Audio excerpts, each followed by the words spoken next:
Today I will discuss one of the most important touch points of the center day, the afternoon dismissal assembly. This topic is divided into three parts. First, a general overview of the purpose and goals of afternoon assembly, as well as some general guidelines. Second, some advice for making the announcements. And finally, a discussion of the dismissal procedures themselves. There are three reasons that we conclude the center day with an assembly of the families, rather than having a carpool pickup line. First, to spread the word about upcoming events. Second, to foster community among the families. And third, to ensure our students' safety by sending them out the door with the correct adults.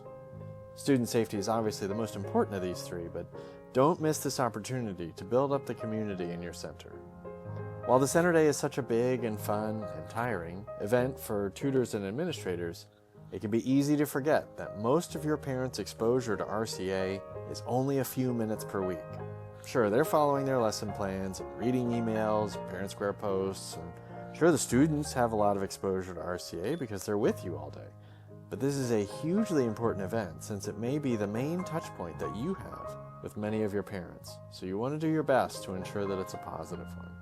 You may be tempted to mail it in for the closing assembly because you've had so many medical and formation visits and you're thinking about that tutor you need to catch up to and remind her about her time card or whatever it is. Don't. Resist that temptation. Take a breath and refocus because you need to put your best foot forward here at the afternoon assembly. You might have spent the last 6 hours making St. John Bosco smile at you from heaven. In fact, you often will. But if you're worn out or worn down or grouchy for those last 10 minutes, that's all that most people will see. Okay, so let's talk about some general physical and temporal considerations. Unlike morning assembly, at which students line up in their math lines with their tutor maintaining order, the tutors are off the clock for dismissal. Students need to go to their assigned family spot, and their parents need to supervise them. My center makes a laminated card for each family with their last name on it, and we lay them out in a grid formation. Some centers use numbered PE cones or tables for clusters of families. We'll talk more about these options in the third module, but the main thing is that the students are with their parents and siblings, not classmates and tutors, and the students must sit in their assigned spot. You'll have to work with your CCO to coordinate when parents and students may enter your gathering space for assembly.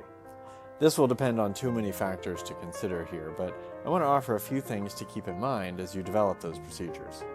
First, if the students get there too early, you might disrupt the chores for that space and you'll have a lot of running around and tomfoolery. You want the parents to be in the room around the same time that your students arrive so they can hug and maintain some order for you. But the second point to consider is if the parents are waiting around for assembly to start, they'll start to get antsy and want to leave early. Sometimes it's best to keep them waiting outside for a couple of extra minutes to shorten that time between their collecting their children and then the start of your assembly. That is the time when people start asking themselves, why am I still here? Third, to help with this, you'll want to find a good place for them to access their family folders. Looking through the day's work will help fill that time. And finally, once you start assembly, you have to be efficient so that the families know that you respect their time.